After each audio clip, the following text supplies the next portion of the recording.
Paolo Duarte, le sélectionneur des éperviers du Togo, a publié ce 23 mai 2024 la liste 26 joueurs éperviers qui devront affronter le Soudan du Sud le 5 juin ici au stade de Kégué à Lomé, puis le 9 du mois prochain au stade des Martyrs de Kinshasa contre la République démocratique du Congo, les Léopards.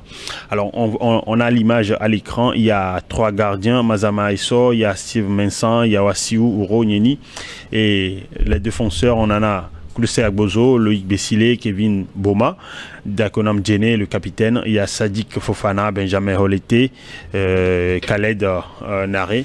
Le milieu de terrain est composé de Roger Aolou, Samuel Asamoah, il y a Derman Karim, le joueur de Lomel, l'espoir même du football togolais.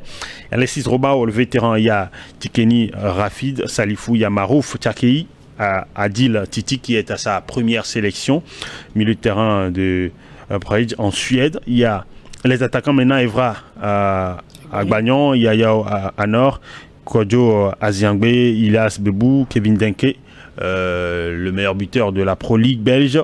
Il y a Thibaut Clidet, Kodjo Laba, Fodo, qui est de retour également, il faut le préciser, parce qu'il était absent. Il y a Abdou Moutalabou Ouattara et puis Mansour Ouro Tagba. Alors de la liste, on va encore parler des joueurs de l'effectif de Paolo Duarte à aujourd'hui et Fidias. Qu'est-ce que tu penses de la liste de façon globale? Oui, il y a beaucoup de continuité, il y a beaucoup de régularité maintenant. Oui, je pense que je l'avais déjà dit en off, il y a de la continuité dans ce qui s'est fait en mars. Et, il y a également des retours que j'espère prometteurs, notamment le retour du meilleur buteur de la sélection en activité, c'est-à-dire Kodjo Fodo là-bas. Et moi, là où je suis un peu, je dirais, je ne vais pas dire le bas blesse, mais je veux plutôt dire... Dubitatif. Voilà, où je ne comprends pas, c'est l'absence de David Enen, qui lui a été beaucoup plus rassurant lors de la fenêtre de mars. Après, je ne sais pas si ils ont convoqué le joueur et qu'il y a eu des problèmes, ou soit il est blessé. Ça, on aura à en parler peut-être voilà, dans la prochaine émission. Mais s'il n'est pas blessé et que c'est sportivement qu'on le sort au profit de certains joueurs... Tu ne comprends pas? Je ne comprends pas, parce qu'il a été rassurant en mars. Et de mars à juin, c'est vrai, peut-être qu'il y a beaucoup de choses qui ont changé. Mais je ne pense pas qu'il n'ait pas joué beaucoup, parce que de temps en temps, on voit on ne peut pas dire qu'on suit ces matchs depuis le Kazakhstan, mais on voit quand même des informations qui circulent. Il a joué, il a fait tel nombre de minutes et tout. Donc normalement, un joueur qui répond en sélection et qui, après, entre mars et juin, il y a quoi? C'est peut-être 2 mois, c'est seulement 2 mois, et qui, on ne va pas me dire qu'est-ce qui a changé au cours de ces 2 mois. Bon, j'aurais aimé être en conférence de presse pour poser cette question. Est-ce que vous avez des infos, vous, concernant? Non, justement, c'est ce que je dis. Oui, c'est ce que je dis, que j'aurais aimé. Probablement dans la prochaine émission, on va l'évoquer, parce qu'on a une équipe en conférence de presse. Malheureusement, cette émission se tient quasiment au même moment que la conférence de presse. Voilà, donc, on a une équipe en conférence de presse. On aura les propos de Paolo Duarte qu'on va vous jouer. Je vous le promets d'ailleurs, nos chers téléspectateurs. Oui, bien sûr, bien sûr. Obilalé, tu parlais dans ta précédente venue dans cette émission de la régularité qui devrait y avoir dans le choix des joueurs, et qu'il faut qu'ils soient plus ou moins ensemble. C'est vrai que tu parlais également du championnat, mais du championnat local, qu'ils soient dans le même championnat, ce qui n'est pas le cas. Mais on peut reconnaître quand même à cette liste de Paolo Duarte qu'il y a beaucoup de joueurs, je pense même la totalité quasiment, qui sont maintenant réguliers sur les 12 derniers mois. Ben oui, c'est ce qui est bien. Si vous voyez un petit peu, bon, on va pas comparer l'équipe de France avec l'équipe du Togo. Excusez-moi du peu, mais des gens, il fait pareil. Il garde les joueurs. Après, il sort un pignon, il remet un autre. Je pense que sur cette continuité, je pense que il va avoir l'automatisme, la synchronisation dans le jeu, dans tout ce qu'on va faire, que ça soit dans les matchs et tout ça. Donc, moi, je préfère que ça se passe comme ça. Après, s'il y a quelqu'un qui est à sèche, on prend un autre, on le remplace, et puis avec cette continuité, si on garde l'équipe là, et puis il va y avoir quelques entrées et sorties par rapport aux blessures ou par rapport aux choix sportifs, je pense que ça peut le faire. Et c'est ça qui fait la beauté du football. Alors, le premier match, ici à Kégué, au stade de Kégué, à Lomé, 5 juin prochain, on reçoit le Soudan du Sud. Ce sera donc le 3e match du Togo dans ce groupe. 2 matchs nuls d'entrée. Face au Soudan. Et puis face au Sénégal, à Lomé. Alors, ce sera un match... Il y a Fidias qui disait que le match face à la RDC sera le match le plus décisif. Moi, je ne le pense pas. C'est vrai qu'ils ont été 4e à la CAN. Avant d'être de nous affronter maintenant, c'est les Léopards de la RDC. Ça reste une grande nation de football du continent. Mais est-ce que le Soudan du Sud ne sera pas le match qui va pouvoir permettre à... Ouais, non, pas à piège forcément pour Duarte de pouvoir savoir si réellement le match qu'ils ont fait face au Sénégal, il y a encore ça dans les jambes, ou s'ils devraient savoir comment se lever. Bon, moi je pense qu'avec le Soudan, ça va passer crème. Ah bon? Oui, sûr à 100%. Non mais en fait non mais moi que ça passe. Non mais c'est pas une question de logique. J'ai vu le Togo jouer lorsqu'ils sont partis en stage. J'ai vu il y a des bons joueurs, il y a tout, il y a les ingrédients. Maintenant c'est une question de volonté des joueurs et puis au coach de les galvaniser. C'est pas que ces jeunes ils sont pas talentueux, ils sont trop talentueux. C'est juste que déjà excusez-moi, mais sur le plateau, on commence à douter. Moi, je ne doute pas. Non, c'est pas que je doute, mais est-ce que ce match ne servira pas de confiance pour l'équipe? Parce que, bon, vous devez affronter le... Mais on joue le Soudan, mon frère. Ok. On joue le Soudan, mais c'est les éperviers, quoi. C'est les éperviers. Pas... Moi, à chaque fois, bon, pas vous, mais les supporters, ils sont... le public, il dit... Ils foutent rien, tout ça. Moi, ça me peine un peu de dire ça. C'est des joueurs, c'est des éperviers. J'étais passé par là. Je sais de quoi je parle. Peut-être les Soudanais, ils vont se dire, bon, ceux-là, on va les écraser parce qu'ils ont plus ci, ils ont plus ça. Non. Moi, je pense que ça va passer. Si ça passe pas, ce serait peut-être une faute technique ou faute du choix du coach ou faute des joueurs qui sont pas motivés. Sinon, Soudan du Sud, franchement. Le dernier pays a eu son indépendance en Afrique. Oui. Alors, je ne veux pas rentrer dans ce débat. Je pense que cela ne nous intéresse pas d'ailleurs. Alors, donc, en gros, vous êtes confiant que le Soudan du Sud, ça devrait passer à Lomé. Et alors, vous voyez le match comment face à la RDC? Oui. Le match face à la RDC, ça va dépendre de ce qui va se passer quelques jours plus tôt face au Soudan. Ouais, c'est ce que je dis. D'ailleurs, vous me rejoignez. Oui, bien sûr. Ce que je dis, c'est quoi? J'ai été le premier ici à dire sur ce plateau, pas aujourd'hui, mais dans nos précédentes émissions, que nous avons eu la fâcheuse habitude de mal démarrer nos éliminatoires. Voilà. Là, on a fait 2 journées, on a 2 points. Les dernières éliminatoires, après 2 journées, on en avait 0. Là, on a 2 points. Ce n'est pas bon, c'est moyen. En 2006, comparativement, lorsqu'on était en Coupe du Monde, sur les 2 premiers matchs, le premier match, c'était une défaite en Zambie. À Lomé, ils s'étaient rattrapés 3-1 face au Sénégal. 3 points en 2 matchs. Aujourd'hui, on va jouer le Togo va disputer son 3e match face au Soudan du Sud, qui n'est pas aussi rayonnant que ça. Mais n'oublions pas, c'est une équipe qui peut de temps en temps sortir quelques surprises parce que tout récemment, ils ont battu la Guinée équatoriale chez eux à la maison. Ils sont partis en Guinée équatoriale pour aller gagner 2-1. Donc, ils peuvent avoir des sursauts d'orgueil et gagner. Et quelle Guinée équatoriale? Oui, la Guinée équatoriale. Quand on sait ce que la Guinée équatoriale a fait à la CAN. Mais quand on a une équipe du Togo aujourd'hui motivée, moi je vois ce qui se passe sur les 8. On est sur une série de 8 matchs sans défaite.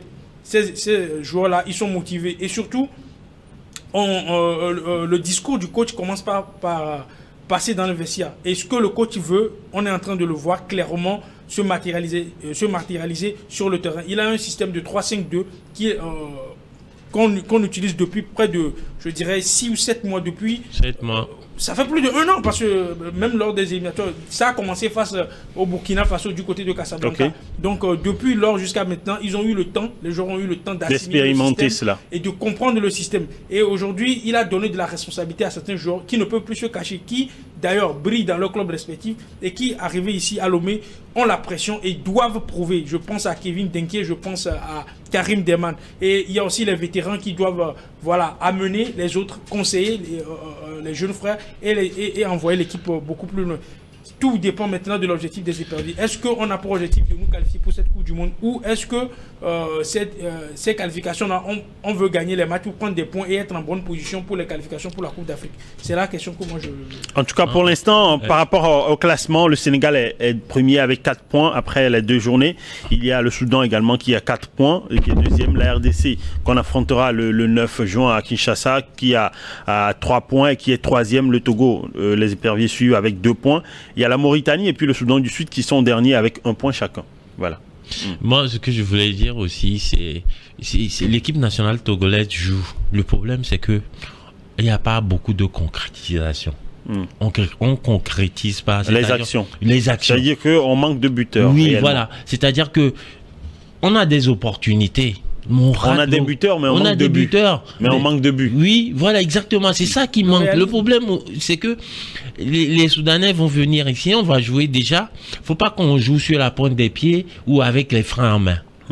Vous voyez ce que je veux dire? Et à chaque fois, on est là, on a un peu la mauvaise langue, on dit, oh, bon, de toutes les façons, on va les gagner, ils foutent rien, tout ça. Bon, je parle du public sportif, pas tous, mais quelques personnes. Okay. Mais après, moi, je dis, c'est Soudan, quoi. Les éperviers, ils ont une construction de jeu, ça se passe bien, il y a des Kevin, il y a des buteurs. Mais il faut concrétiser les occasions qu'on a. C'est tout. 2-3 buts, on met 2-3 buts ici, on va à la RDC, bon, ils vont flipper. Eux-mêmes là, la RDC, ils vont jouer contre le Togo, ils vont se dire, bon, on va les gagner. Mais sauf que, je parle des supporters, sauf que dans la tête des joueurs, ils vont dire, quand même, il faut faire attention parce que le foot aujourd'hui, il n'y a plus de nom. Vous voyez ce que je veux dire? Mais ils ont intérêt à gagner ici, c'est tout ce que moi je dis. S'ils gagnent ici, le compte à rebours commence. Alors, un mot peut-être, on va l'évoquer avant de clore cette émission. Bradley Barcola a été appelé en sélection au niveau des Bleus de France. Pourquoi tu me regardes comme si s'il y avait de la tristesse dans tes yeux? Non, pas de la tristesse. Moi, je m'étais déjà... Une première sélection donc pour le joueur du Paris Saint-Germain et qui... qui disputera l'Euro et qui donc scelle les derniers espoirs de Paolo Duarte de pouvoir avoir le joueur français dans la sélection togolaise. Bon, je ne vais pas dire que c'est déjà perdu parce qu'il y a un nouveau règlement de la FIFA qui demande maintenant que je pense que le joueur doit jouer plus de 2 matchs officiels. Alors, tu veux nous parler techniquement? Techniquement, bon, c'est pas encore fini. Mais bon, je pense qu'on s'attendait tous à ça. Bradley Barcola, je l'avais dit ici, ça m'a valu des injures sur les réseaux sociaux partout. Je l'ai dit. Écoutez, au Togo, dites-moi, quand est-ce que le Togo a réussi à prendre un joueur binational qui était au très haut niveau? Jamais. Jamais on a toujours pris les binationaux que nous avons toujours eu. C'est des binationaux qui, à défaut de ne pas pouvoir jouer avec leur équipe où ils sont nés et consorts, ils ont choisi le Togo en dernier rempart. Et du coup, Bradley Barcola aujourd'hui, vu le talent qu'il a, vu ce qu'il peut apporter pour l'équipe de France, vu ce qu'il a fait sur cette fin de saison, notamment face à la Real Sociedad et ensuite provoquer un carton rouge contre le Barça, pour moi c'est lui qui élimine le Barça. Il est normal, il est logique que Didier Deschamps s'appuie sur lui. Et je tiens à le dire rapidement pour clôturer. Vous savez, si Bradley Barcola, sincèrement, était un joueur, s'il était un binational, d'un côté, je sais pas moi, sénégalais ou marocain, il y a longtemps qu'on l'aurait sélectionné. C'est parce que l'équipe de France, Didier Deschamps, il sait que le Togo, il pèse pas dans la balance, qu'il a laissé traîner les choses. Il se disait, bon, il y a déjà la même mise. Il ne risquait pas gros. Il risquait pas gros. Alors que si c'était c'est ce que j'avais dit, je suis persuadé que il n'y a que comme ça, ce sont nos résultats qui vont attirer de très bons joueurs à nous. Et non les joueurs qui seront attirés par ce que nous faisons ici, des problèmes de primes, non, ça va pas passer. Alors, il allait un mot également sur Barcola. Non, mais moi, j'ai plus rien à dire. Il a tout dit. Bon, il a tout dit. Un mot de félicitations pour lui quand même. Ouais, félicitations, on est content pour lui parce que voilà, c'est Barcola. Bon, faut pas rêver non plus. Moi, je sais que il va pas venir. C'est pas que le Togo n'est pas un pays de football, mais le niveau qu'il a aujourd'hui, jouer pour l'équipe nationale du Togo, bon, sportivement, on va dire qu'il a fait un mauvais choix, mais moi, je dirais en tant que patriote, il peut venir, tu vois. C'est du patriotisme. Et le reste, il va choisir l'équipe de France. Mais bon, après, c'est pas grave. Il y en aura d'autres aussi. Et puis, il faut qu'on soit rapide pour les arracher avant. Avant qu'il ne soit Trop tard. Ouais, ouais. Alors, on arrive quasiment au terme de cette émission. Un mot à ajouter avant qu'on ne clore la partie. Oui, un mot de fin. Ouais, bon, par rapport peut-être à la lice ou de façon générale, peut-être un joueur de la lice. Moi, je veux juste dire au président des clubs, comment dirais, aux fanatiques, d'encourager les joueurs, de venir souvent au stade, de leur faire confiance, et que le football, c'est pas facile. Et pour mieux avancer dans ce sport, on a besoin des supporters de venir massivement au stade, que ça soit dans le championnat et que ça soit dans les matchs aussi. Et donc, tu donnes rendez-vous aux téléspectateurs le 5 au stade de Kégué? Oui, venez nombreux, venez supporter les éperviers. Face au Soudan du Sud. Face au Soudan du Sud, quelle que soit la durée de la nuit, le jour apparaîtra. Voilà. Alors, un mot également en Fidias. Oui, vous savez, Helmut, cette équipe du Togo, là, c'est vrai, elle nous a habitués. C'est l'ascenseur émotionnel. Tantôt on est content, tantôt on pleure et tout. Et comme l'a dit Obilale, oui. Est-ce qu'on n'a pas beaucoup trop pleuré? À la fin de la journée, on est tous Togolais et on va supporter les éperviers du Togo. Bien sûr. Et moi également, j'invite le public sportif à se rendre au stade, pas en tant que des robots des spectateurs, pas en tant que des spectateurs, mais en tant que des supporters.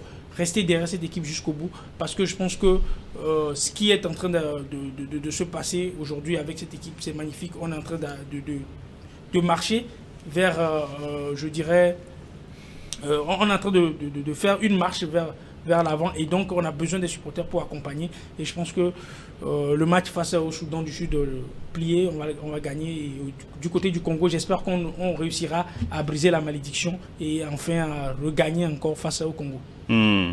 Pourquoi pas. Et donc rendez-vous, nos chers téléspectateurs, on vous appelle donc, est-ce que c'est un appel, c'est une invitation, parce que bon, enfin une invitation, un rappel peut-être même, hein, parce que on s'invite tous, et donc le 5 juin prochain au stade de Kégué, c'est à 16h GMT, c'est un mercredi, mais je pense que un jour ouvrable de la semaine, mais je pense que beaucoup de Togolais feront le sacrifice on pour 8 pouvoir... millions, 30 000 peuvent se déplacer. Oui, bien sûr, pourquoi pas. On l'a déjà fait à plusieurs reprises face au Sénégal. C'est vrai qu'il y avait des superstars sénégalaises sur la pelouse, mais bon, on a maintenant également des superstars comme on en a toujours eu. On en a chez nous aussi. Oui, bien sûr, comme on en a toujours eu. Il y a Kevin Denke, il y a même Karim Derman qu'on prend du plaisir à regarder. Donc, bien sûr. Ouais, le 5 juin prochain, on sera au stade de Kégué pour accueillir les Soudanais, le Soudan du Sud. Et après, il y a le match face à la RDC le 9 juin prochain. Merci donc Obilale d'être passé dans cette émission. Merci à vous. Merci également à Fidias. Merci Helmut, et merci à tous les téléphiles de nous avoir suivis. Merci aux internautes qui vont commenter bien sûr l'émission. Ouais, bonne suite de nos programmes. C'est pas à moi de le faire. Bon, tu l'as déjà fait, bonne suite de programme sur Nyon Info.